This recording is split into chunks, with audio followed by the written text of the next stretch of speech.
liberty. Let our rejoicing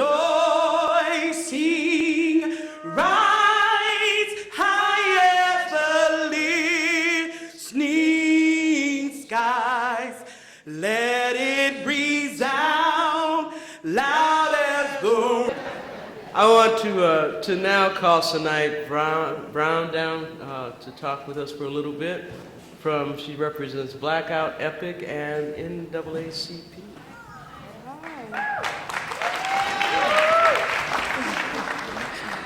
So first we would like to ask permission from our elders to speak. Thank you. So I'm obviously not alone. I am Sanai Brown, and I'm a community organizer here. I'm an anti-racist community organizer, which means inherently I'm a Black liberation community organizer. And I'm not alone. My name is Asha Heru. I'm also an anti-racist organizer. Yeah. So collectively, we are here to represent Blackout Washington, but we're here as a part of a network, and we stand on many shoulders, some of whom are in this room today. We are with the NAACP, we are with Ending the Prison Industrial Complex, we are supporters of the Black Prisoners Caucus, we are with the Village of Hope, we are with First Place, we are with the Black Community Impact Alliance, because the power is in our relationships. And I can't leave this podium or even talk about any sort of political thing without saying that I'm speaking to the Black people in this room. I know that we get conditioned to honor institutional power, and that's real, but institutional power only works with community power. And the way and the places that we've gotten here today and what we're celebrating here today is because we stand on the shoulders of a Don Mason. We stand supporting the back of a White King Garrett. We stand on the shoulders of an Evelyn Allen. We stand with the power of the voices of those young people. Did y'all feel that? Yes. We stand with the power and the strength that they push forward. And we stand with the power and the souls of Black folks. And so, for me to be brief, which White King always asks me to be, we're here with Blackout Washington and want to give you a present, I guess a harvest, I would say a first harvest to our community. With Blackout Washington, and you could just go ahead and play through the slides, they're not in any particular order, I don't do PowerPoints. But I will say is that though the political power that we're talking about extends state, to the local, and the county. And what we've done with Blackout Washington is we're not an advocacy organization, we're not a 501c3. We're a collective of Black folks that are supporting local Black organizing and bringing those policy changes to the state. Powerful! Right? Thank you, Kim. I already know that's that voice. So one of the things that we're working on this year and have worked on the last year is to support the Black Prisoners Caucus in legal financial obligation reform. So if you guys are familiar with legal financial obligations, you know it's criminal justice debt. You get 12% interest on it. Many of us come out back into our community with over $20,000 of debt. Those are assets that are drained from our community, knowing that Black folks are impacted by mass incarceration the most. And so reforming that system, I want to make sure we're clear, because it's going to pass this year. All right. And that is for the leadership of the Black Prisoners Caucus, the families of folks that are incarcerated, and us in this room. We started that movement and we'll end it this session. The other thing I want to acknowledge is that bringing back parole in our state, it has to be a #1 priority for our community. For too long, people have used criminal justice and the idea of Black people as criminals to not address the fact that we have a system of mass incarceration, a racist system, and an oppressive system. And so in order to change that, we're gonna have to get at the root. We're not gonna go around the edges. We're not gonna just look at what happens to us after we've been traumatized, caged, and oppressed. We are going to take the system and decarcerate Washington State.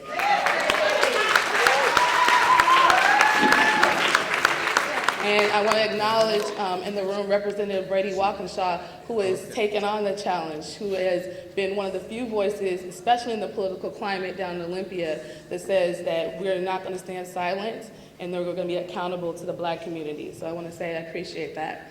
I'm going to transition from my time to let Asha speak about something that we harvested this year, because we dismantle the system, but we also build it, and we build it based upon our strengths and our assets. And so major work has been done to combat the prison industrial complex in the form of the youth jail that they're trying to expand on 12th and Alder. And the Black youth and people that have been putting their bodies on the line every day are not standing for that, but we're also building something different. All right. sure how many of you know, but last year, EPIC, with help of other anti-racist organizers, came up with a resolution that we wanted to be passed, and it did pass. With that resolution, we are in the process of acquiring $600,000 to contribute to anti-racist organizing in terms of imprisonment of Black youth and prevention of imprisonment of Black youth.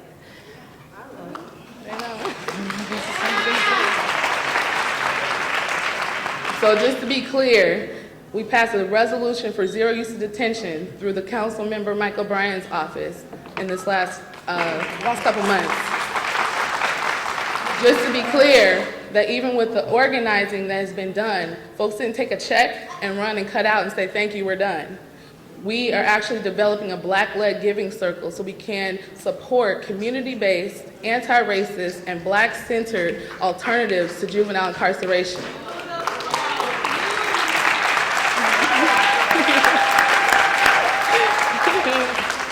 So I'll just finish by saying that we have a legislative agenda for Blackout. I think it's on the tables in the front. I don't know where Aries put it, but please pick it up. But also that this work is not going to be done without us. We don't do it alone. We do it in relationship, and we do it in a network. So we encourage you to find Asha, find out about Youth Undoing Institutional Racism, EPIC, and the No New Youth Jail campaign, and find anyone in this room, because we are all working for the betterment of Black lives. Thank you.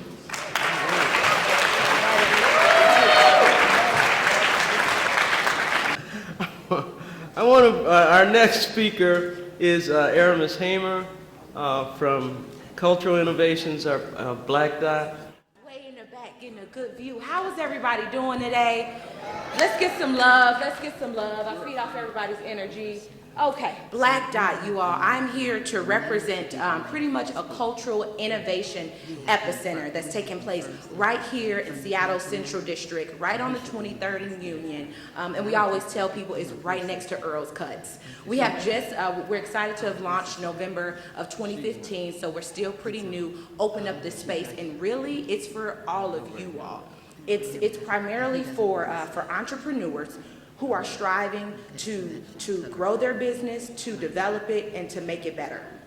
So our mission is to provide Black entrepreneurs with all these resources and tools in order to do that. So marketing, promotion, branding, even for artists, how to develop your portfolio, how to present things to galleries, all things of those matters. That's what's taking place at Black Dot. And you can read our vision there on the board, and we're gonna highlight a little bit more in this presentation how we're tackling those 3 points of our vision. We're gonna head off to the next slide. So it kind of pretty much started with this question of where are all the Black businesses at? Do you all feel that there's not that many anymore? Are we feeling that? Okay, so at Black Dot, we feel the same way, but we aren't lacking in entrepreneurs who actually want to have a business. So we're trying to connect these dots to figure out how do we connect the people who want to grow businesses with some of the resources to help them grow to make it happen. So we're just trying to flood Seattle with Black businesses. Does that sound okay? Yeah. Okay, good. Sound fine to me too. Oh, well, unfortunately, these flyer pics get a little bit pixelated when they're 10,000 times their size, but I can talk briefly about them. So I'm going to talk a little bit about some of the events that we've already had in the small 3 to 4 months that we've already been open. So first, we're going to talk about the Writers Unblocked workshop that we had, and that had took place. That was hosted by one of our other co-founders, Monica Washington. So when it comes down to Black Dot, we have a couple different tiers. I'm gonna break them down in a bit, but for this specific event, we wanted to highlight writers and entrepreneurs who are in the base of literature, bloggers, people, poets, people who want to write books, who want to become published authors. So this event had took place right at Black Dot, where we had a panelist of published authors who were self-published and published in the traditional sense to provide them with the information that they needed in order to become successful writers. The next event that we had was the Black Future Talk. This was an awesome event that took place during Startup Seattle Week. We had another panelist of Black entrepreneurs come to speak to us specifically about technology. It was so vibrant in the space because I'm not really a techno-savvy person. I'm a painter, so if you ask me to send an email, I may forget the attachment. But these people created apps. They were innovating different cell phone features, all sorts of different websites and graphic design. This room was packed with so many creative individuals, and it took place right at Black Dot. And that was hosted by our other advisor, David Harris, and we were happy to collaborate with Startup Seattle during that week. The next event that we had took place. It was called Sell Your Art, Not Your Soul, and we had another panelist of successful visual artists. So we had gallery representation there. Hiawatha Davis, he came out. He's pretty prominent when it comes down to visual art, fine art, as well as functional art. We had Jessica Lester come out, and she talked to us from the graphic design aspect and how to promote yourself on social media, Instagram, Snapchat, all of the above. As well as Kamisha Turner, who talked more about actually staying connected spiritually as an artist and how to make sure that this oversaturation of all this information isn't tainting your creativity. So that was a blast. I hosted that one. A lot of fun. Next slide. So I'll just talk about them because my pictures aren't behaving themselves.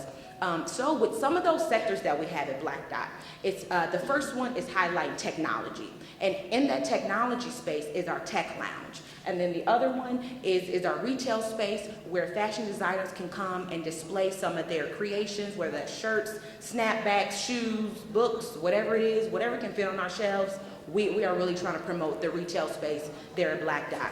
The other one is our art sector, where visual artists can display their work on our walls, as well as rental space. So I'll show you all just a little picture of the front of Black Dot. So it's right there on 23rd and Union. And then the next slide is going to show you our tech lounge. It's pretty much a space where you can learn, invent, and collaborate with people. It can be used as a meeting space.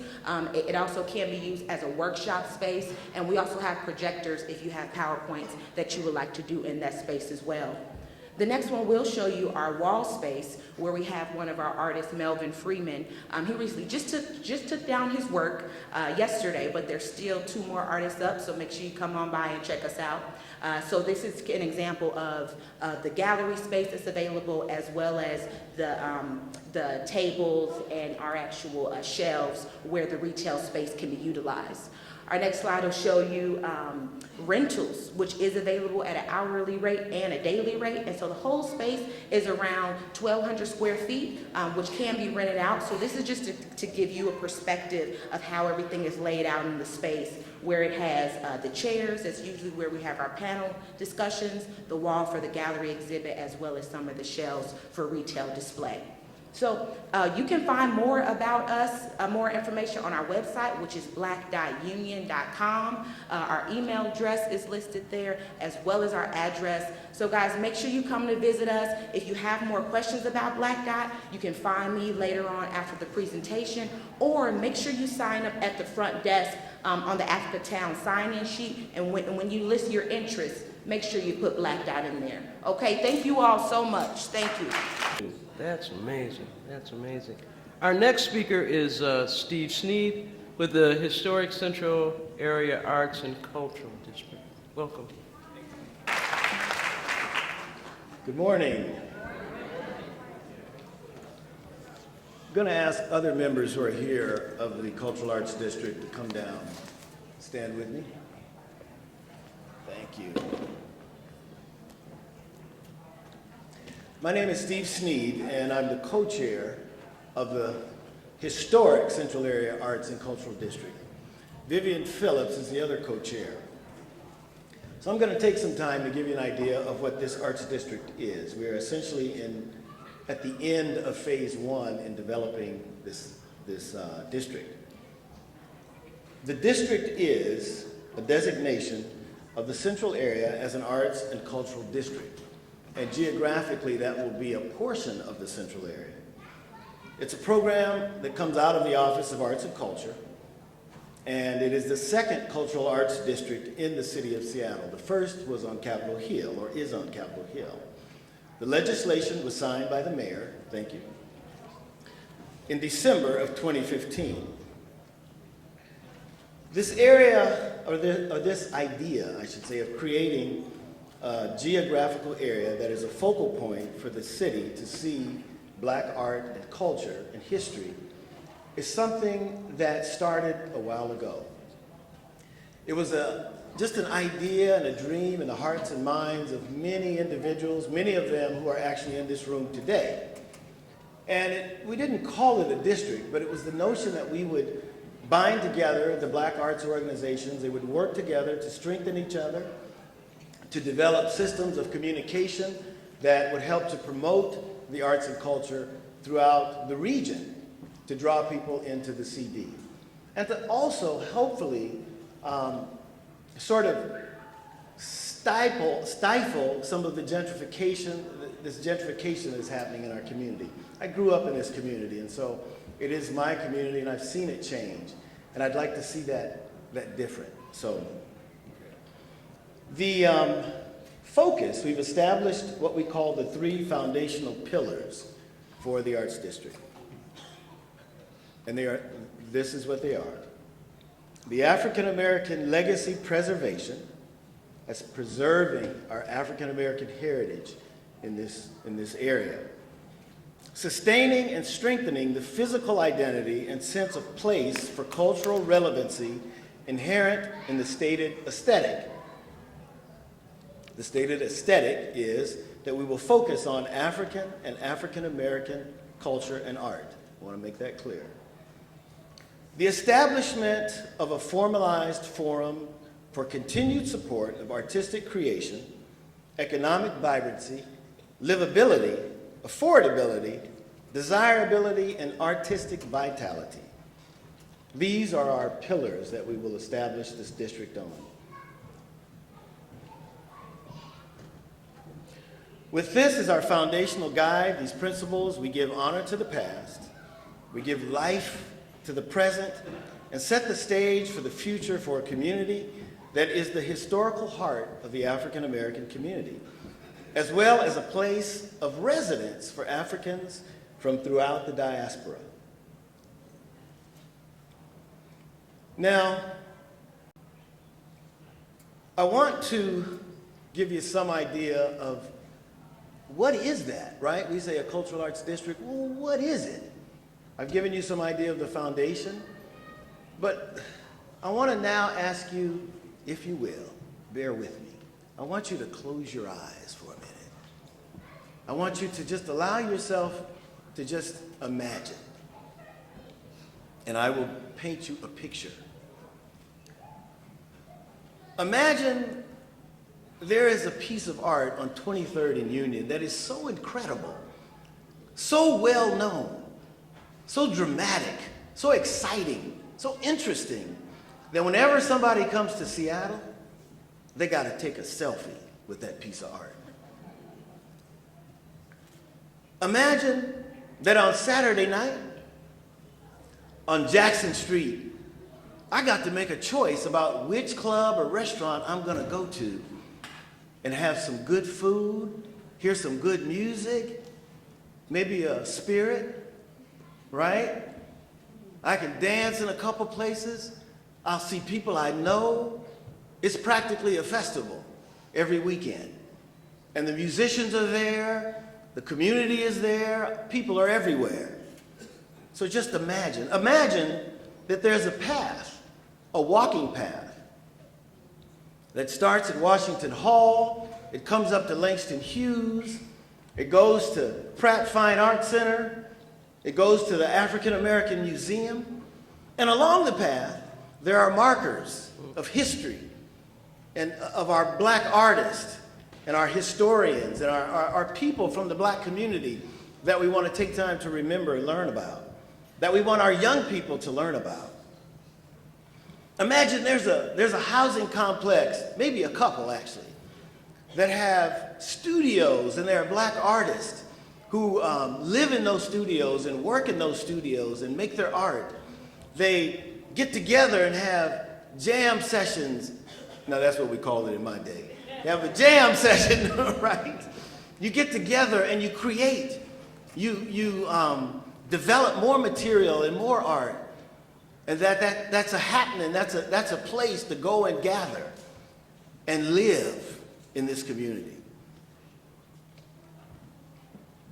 The Black arts organizations meet regularly, and they coordinate, they promote, and that this is a tourist destination for the city of Seattle that the whole region is proud of. Just imagine that. Okay, you can open your eyes, those who have them closed. I want to leave you with this. Phase 1 of the project was June through December of 2015. And that's when the signed legislation happened and the toolkit was established. Phase 2 is January through December of 2016. We plan a retreat, actually in about 2 weeks, and we'll start our strategic planning for this district. Now I'm going to give you our email address. I don't have a PowerPoint up here, but I'll give you the email address, and if you don't catch it the first time, I'll say it twice. The email address is historic, or HISTORIC@gmail.com. So that's the historic HCAACD@gmail.com. One last thing I'm going to say. Here's an African proverb that I quote all the time, and it simply says, if you want to go fast, go alone. If you want to go far, go together. Thank you.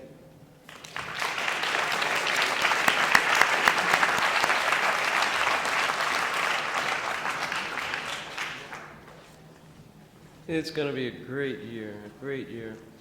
Our next speaker is King Garrett. He's the next mayor.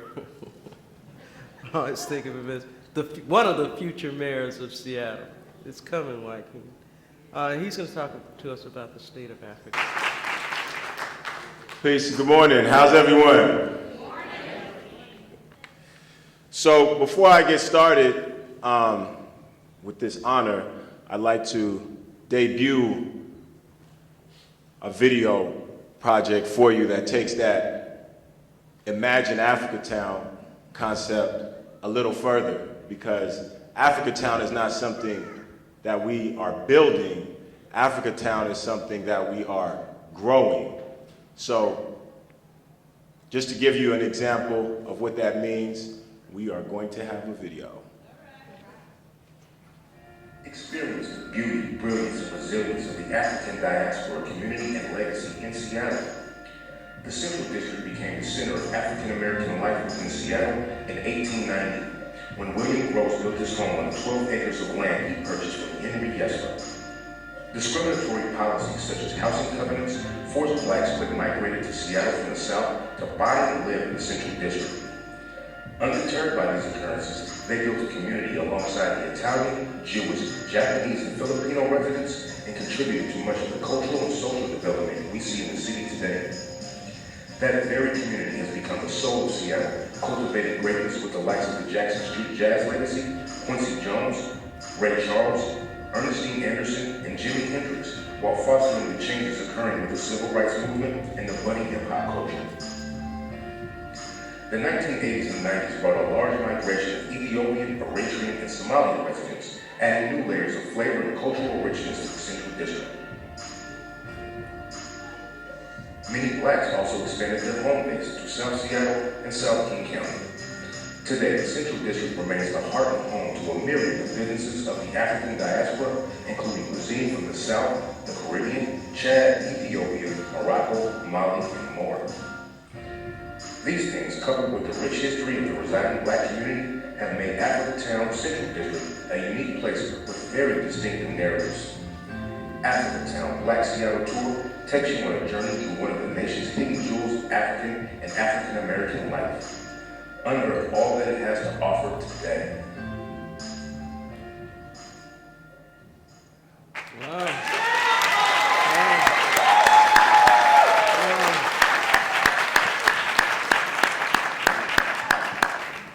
Welcome to Africatown Central District, Mr. Mayor, all of our council members, stakeholders, and most importantly, our community, our children that are here, which are our future. It's again my honor and pleasure to present the State of Africatown Central District 2016.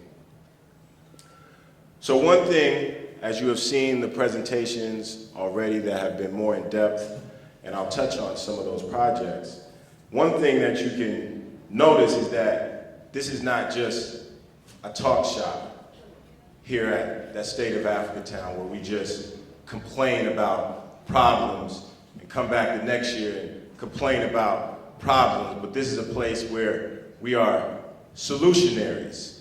We look at what the issues are in our community, we develop solutions, we highlight solutions that are already happening, we look at the gaps, and look at how we fill those gaps over the next year.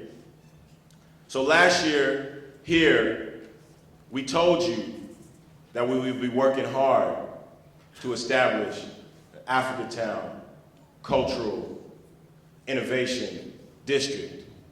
Do you recall those that were here? Yes. And as you heard just now, at the end of last year, legislation was signed creating the Cultural Arts District in the Central area. In the words of our statesman, Marshawn Lynch, help me out. About that, yes. We told you that we would be working hard to make, oh, my slides. Yes. That we would be working hard to make this very institution, Langston Hughes Performing Arts Institute, a center of that. And just 2 weeks after the State of Africatown tag gathering, we had the first annual Black Music Summit, bringing together stakeholders in the music economy to figure out how do we get the value that we're presenting to be a part of our community. As you heard, where are the venues in our community where you come to experience this great genius? Next. And at the end of the year, we held our first annual Africatown Central District Winter Arts and Soul Fest, and the highlight of that was the first Black Friday concert, which was sold out in this building, featuring O.R. Roomba and some of the greatest talent that this city and planet has to offer. Slide. You heard about Black Dot, creating a space where our artists can develop and entrepreneurs can get the skill sets that they need to move forward. So what came from Hack the CD, where we had weekend events to give them skills, we found out they needed a community and a space on a consistent basis to be able to continue to grow and develop together in the spirit of cooperative economics. And so now that place is open on 23rd and Union. Slide.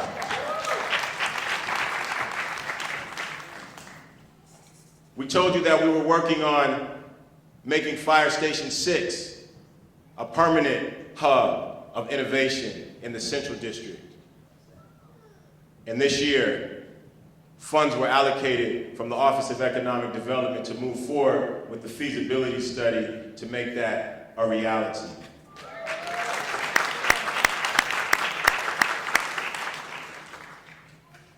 Slide.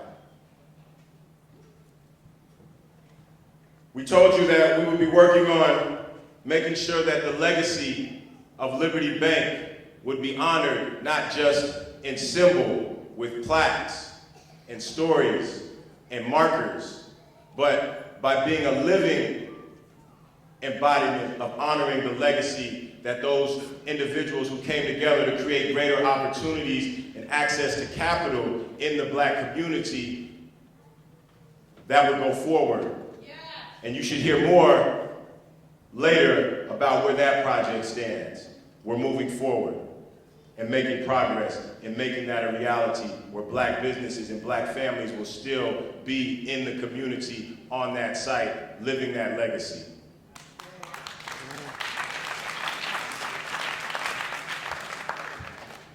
We told you about first place scholars being the first charter school in Washington State. And there's many storms through that process. As you know, it was ruled by the Supreme Court of Washington State that there won't be charters. But that storm was weathered, and first place is emerging, and have added the Doreen Cato Early Learning Institute. So it's multiplying even in these conditions and growing. And you saw the children, the genius of first place right here on this stage, and we will continue to support that.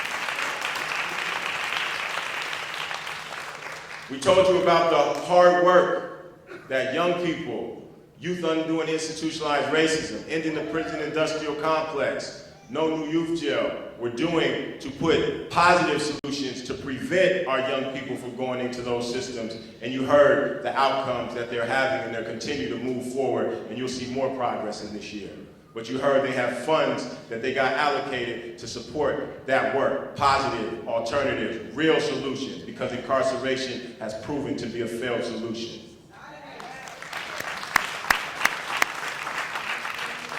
We told you about the fact that when we imagine Africatown, we imagine a globally connected local neighborhood. And we talked about ambassador trips to Africa, and we reported on some last year, and we report on greater trips this year, this being an example of the cultural reconnections and Arunga Music Never Sleeps cultural exchange project, where they took a group of artists from Seattle to Kenya to perform and create and make films and make fashion and then bring that back.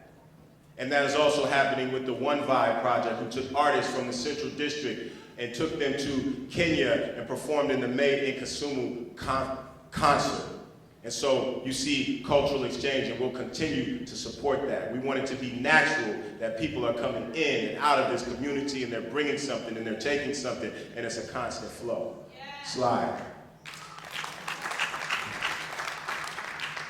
We told you about the fact that when you look at tourist maps in Seattle, Seattle has, or King County, $6 billion in tourism. But when you pick up a map and you look at it, you find Chinatown International District, you find Capitol Hill, but you don't find all of the rich culture that's been grown and developed and shared from this community, the Black community. So what did we do? We took steps to curate our online platform, AfricatownSeattle.com, to be the premier one-stop source to find Black businesses, African diaspora businesses, events, and information that is relevant to that community. So before you come to Seattle, you can go online and find out what shows you want to go to, what restaurants you want to eat at, etc., as the video also showed you. Slide. We are putting us on the map. And so you will see many opportunities. I encourage everyone to sign up and make sure they get a tour so that they can learn more about the rich heritage of this community. Next.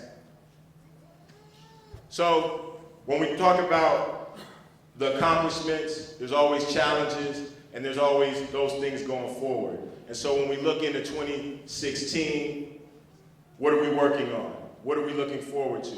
Well, many may have heard that there's interest, or maybe a deal has been done by Vulcan, a local real estate development company owned by Paul Allen, to come into the Central District and to redevelop the Promenade 23rd project. We will be there. We are there, making sure, advocating so that our businesses, our culture, our heritage is present in the future of this community. And so you can ask, what progress in 2016 have we made? Next.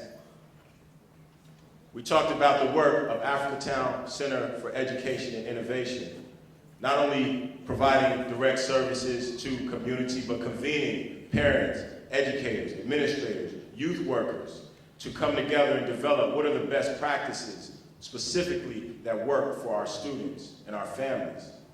And so we had the Africatown Education Summits, and we're proud to announce that we are partnering with African Descent Youth Affairs organization to bring in the Sankofa tutoring system for our students there. And we talked about the Africatown Center, which was born at Horace Mann, and the fact that there was agreement made with the Seattle Public Schools to temporarily locate at the Columbia Annex, but to co-locate at the new Horace Mann building after it was renovated with the Nova Alternative School program. And what we have to say about that is there's many treaties made. So we're gonna have to continue to work to make those agreements that were made that African American children who are struggling, who are still in crisis in Central District schools, Madrona, Garfield, Washington Middle School, are getting the services that they need in that building, new building as well, and not just in some outhouse kind of situation. So they deserve, Black Lives Matter, they deserve to have access to those fine facilities as well. So we'll be coming to you to make sure that that happens. Slide. And so, as I leave you today, I say that we have, I think, made some very positive progress in 2015, thanks to many of you in this room. Please give yourself a hand.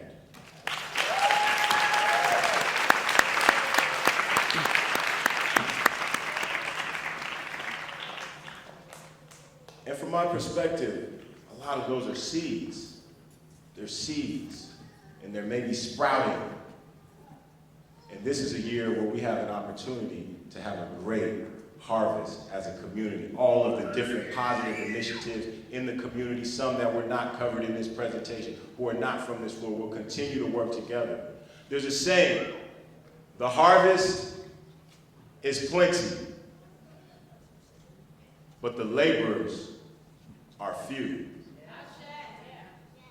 We must expand in order to take hold of the harvest and not let the crops go to spoil, but that they become real nourishment to continue and grow and develop our community. So what that means is that we need more of your genius, of your brilliance. We need greater collaboration. We need you to lift up Africatown Central District. This is the greatest opportunity that this city of Seattle has had in a long time to lead, not only just here in its own community, but the nation. When we talk about mitigating gentrification and having another path forward that really realizes the principles of shared prosperity, social justice, equitable development.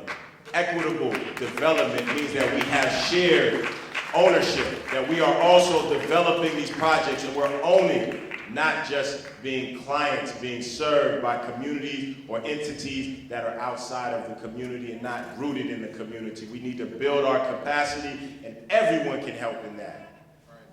We're here on this weekend celebrating or honoring the legacy, the positive legacy of Dr. Martin Luther King. And one of the great things that he said is that anybody can be great because anybody can serve. And so let us come together and continue to lift this up. Africatown is something that is not just for black people.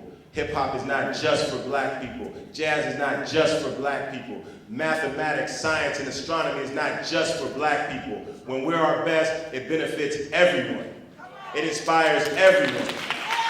So let us lift up, let us rise up, and let us walk forward together towards another great year of achievement. Thank you, and welcome to Africatown.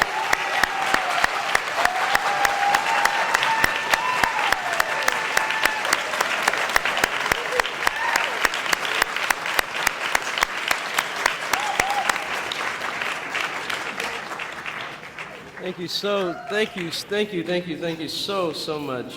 I remember my first experience with Joaquin Garrett was 3 years ago, and it's so inspiring and hopeful to see this brother just grow and become stronger and stronger and stronger every year. What a great man. We're almost, I want to ask folks to stick around. We got a little bit more to do. We're almost done. Bruce Harrell, is he here? Bruce? Did he leave? How about Shwama Sawant? She was here as well, but she had to leave? Oh, she's not well. Okay, Michael Charles was representing Executive Dow Constantine. He's begged us not to make him talk. So he's just going to say a few things.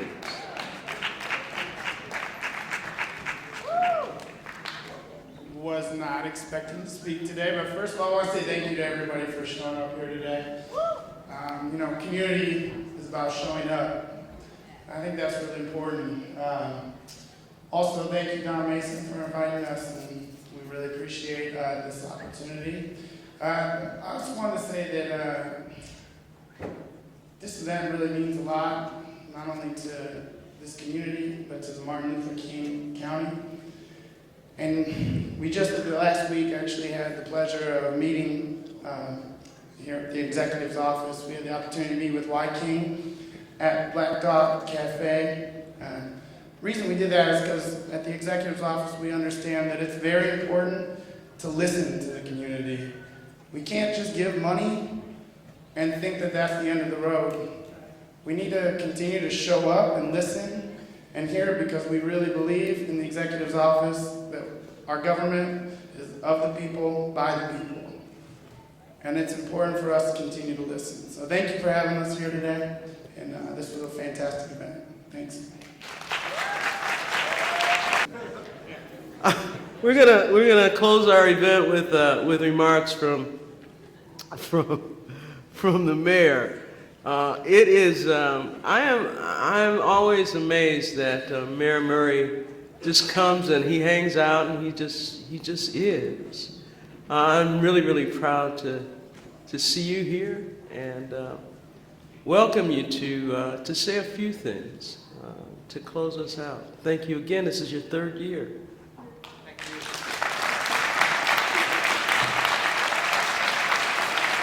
Thank you. So a note to myself, I'm not going to sit here next year with a thermos of tea and drink it. My apologies. Well, happy Martin Luther King Jr. weekend in Seattle.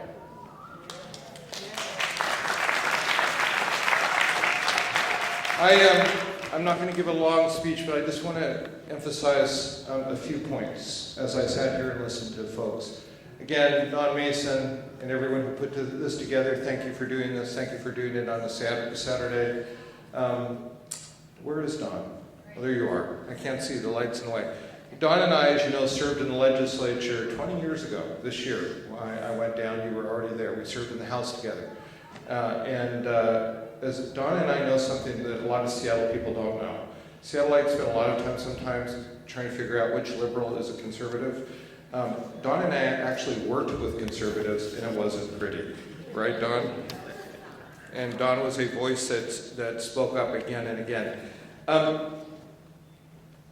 Dr. King gave a speech 2 years after the Civil Rights Bill passed in 1967.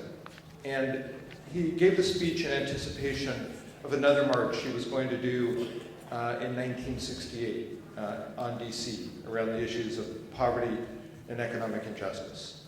He didn't live to take on that march on poverty, but I think his speech speaks to what we're trying to do here today, and really what I hope we're trying to do in the city of Seattle. I'm just going to quote a few paragraphs from it. He said, "It is much easier to integrate a lunch counter, the right to live in decent sanitary housing conditions. It is much easier to integrate a public park than it is to make genuine quality education. I think that quote sums up the challenge that we face in this city when it comes to the African American and East African communities. It also, I hope, reflects everything that we have tried to do over the last 2 years in this city. The first thing that Dr. King mentioned in that quote was a good job. You know, in the city of Seattle, as in almost every place in the nation, in recent years, as we've come out of the recession, income has gone up for every group. Income for African Americans has actually dropped. It's actually gone in the wrong direction. Most of the minimum wage workers in this city are African Americans. And that's why I'm proud that the council and I worked together in my first year in office to raise the minimum wage. On January 1st, just a few days ago, the minimum wage in Seattle went to $13 an hour, on our way to $15. That's one of the ways we deal with issues of inequality that Dr. King was talking about. We have also committed, yes, $13. We've also committed ourselves to putting together the most affordable and the largest affordable housing plan in America, because we can't have folks making the minimum wage and they're not going to get ahead if they have to spend hours and hours in the car on the bus getting to their job. Folks in this city should be able to live near where they work. And I have an announcement to make, and I'm going to actually ask my director of the Office of Economic Development, who doesn't know I'm going to do this, to come up and make an announcement about an agreement we just reached in this city.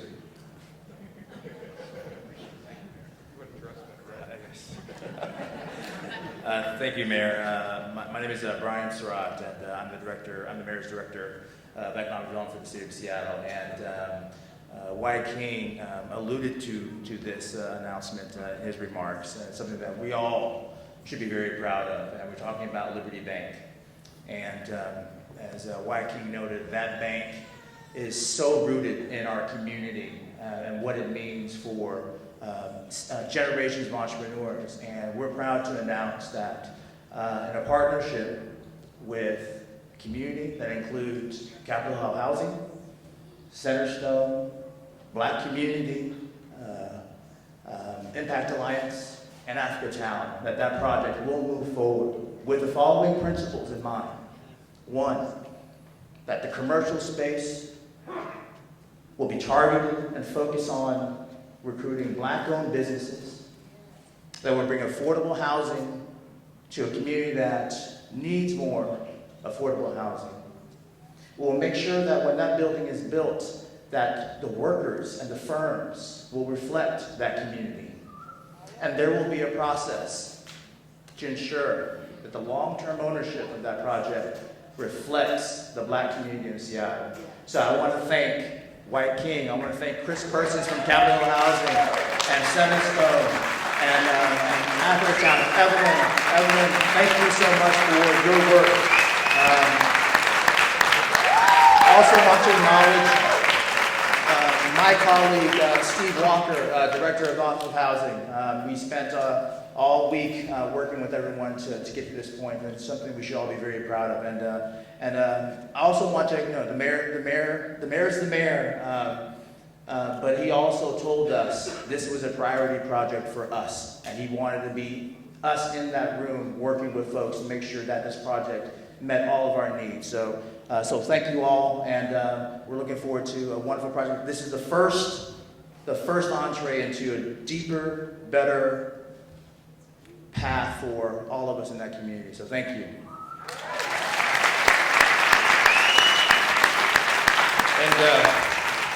And thank you to people in this community, White King and others who were very patient. As you can tell, there's more than one future mayor in the room. White King, you guys may end up running against each other someday. Hey, I said I wouldn't go long, but I want to make a few key points. I want to go back and talk about young people again for a moment.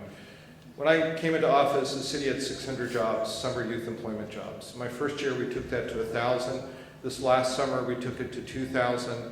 And this year, we are on our way to doubling it again and going to 4,000 summer youth jobs. Because we know that if a young person has a job, they're less likely to be a victim of a crime. They're more likely to graduate from school and have a good life. And by the way, Jebediah, I know you kept mentioning the Seahawks. Well, they beat us last year.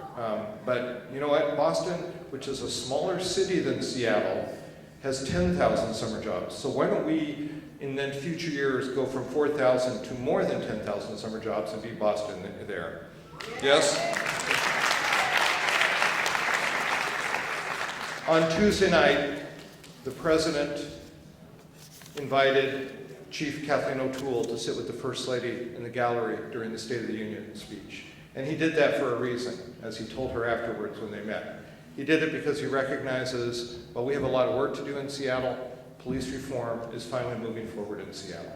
And that's because of all of you and the work that you're willing to do to make our police a model for this nation. Now, we're not done, but I think it really matters when not one, but two, Eric Holder and Loretta Lynch, two attorney generals, and actually the only African-American attorney generals in our nation's history, both have met with me and acknowledged that Seattle's turning the corner on police reform. So thank you for all the work that you are doing and that you will do, because I really do believe we can come back here someday and say that Seattle is a model for police relations with the African-American community. By the way, while I'm talking about police, I just want to talk about the fire department for just a second. Thank you, Chief Scoggins, for being here. One of the things I discovered when I came into office, I've discovered many things, but one I discovered was the number of African-American firefighters has actually dropped by almost half. The chief is in a process of hiring new firefighters. It's a great paying job. Talk to the chief if you know a young person who might be interested in joining the Seattle Fire Department. Let's change that number. Let's reverse that number and go back to the numbers that existed in the 1970s and 80s. The other challenge that we face is education. And this fall, just a few months ago in September, those first pre-K classrooms I talked about last year opened up. Those first 3- and 4-year-olds walked through those doors. And 24% of those kids were African American. And 3 of those programs are right here in the Central District. And again, if we want to change lives and we want to change the school system, pre-K is a significant step. We know that kids will read on time in the 4th grade and graduate from high school just by having quality pre-K. Again, we did that in partnership with all of you. 26 years ago, Mayor Norm Rice had an education summit, and out of that came the Family and Education Levy. I'm inviting all of you to join us this April for the first education summit in a quarter of a century. Let's sit down and figure out how we partner with the Seattle School District and change those graduation rates. Currently, 40% of African Americans do not graduate on time or graduate at all. Those numbers haven't changed in a generation. So let's do a summit like Norm Rice did a quarter of a century ago, and let's build the best, not just the best model for policing, but the best model for urban education of any city in the country. This community, this neighborhood, and this city can do that. So please join us. I look forward to having that conversation with you. When I became mayor, the work that we did on women in minority-owned business was about $600,000 a year. We're now at $2.1 million a year. We've almost quadrupled that in 2 years. In the priority hire program, that means we hire people from economically stressed neighborhood. 70% of those hours are coming out of right here in the Central District, compared to 24% in the rest of the city. 70%. That's a huge change in just 2 years. They gave me a whole long list of things to go through, and I'm not going to go through them. I just want to speak for a minute where I started by the quote that I gave from Dr. King. We know, based on the statistics I just said, whether it's income, whether it's graduation results, that we have a lot of work to do in this city. And I made that commitment to you 2 years ago, and we're making progress slowly on police reform, on the minimum wage, on minority-owned businesses, on creating programs right here in the Central District, such as the Art District, or the 100+ homes that Brian Surratt just told you about that will be happening right here at the site of Liberty Bank. But I also recognize that we have more to do. But I also think it's important when we acknowledge that Black Lives Matter, and this city is a city that acknowledges Black Lives Matter, that we also acknowledge the generation that came before us, and really the generations that came before us, that made progress, that the civil rights movement actually did make a difference, that Dr. King's life mattered, that his legacy mattered, that we actually are building on progress that was made. So as we celebrate his legacy, let's acknowledge the work we've done as we recommit ourselves as a city to the work that we still need to do. You know, the president said in his State of the Union address that he was optimistic about the future. And I am optimistic about the future because of this city and because of the folks in this room. This is the third year you've had this, and I said it last year and the year before. This is the most constructive conversation I have ever been engaged in a public format in the 20 years that I've been an elected official. You all, this is an incredible dialogue that you're having. So thank you, and that's why I am optimistic. And it isn't just once a year. The people that you just saw who spoke and others who are here, we meet, we have very difficult conversations. Dawn makes sure that I'm always a little on edge during the conversations, but we're making progress, and that's how progress gets done. That's why I'm optimistic. You know, I said this yesterday, you know, the president can sing, I cannot sing, so I'm not going to sing for you. But we will all sing the song We Shall Overcome. Dr. King overcame on a journey to overcome racism during his life. We're on that journey to overcome racism. And I am so optimistic about Seattle that we can lead the journey to a place where we actually do overcome racism. So thank you, and congratulations on the work that we're doing together. And now I look forward to the challenge that you will give me over the next year. Thanks.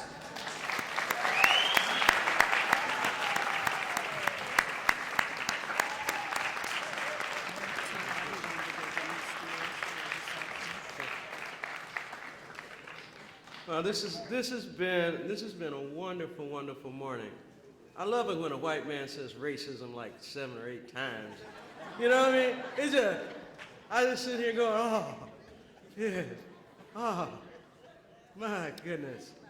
Well, this ends our African gathering for this year. Thank you so much. Remember, we are always here the Saturday before Martin Luther King Day. Don't leave before going downstairs and spending some time at our reception. Thank you so much. I'm so excited about what has been done and so looking forward to what will be done. Lift every voice and sing till earth and heaven rings with the harmonies of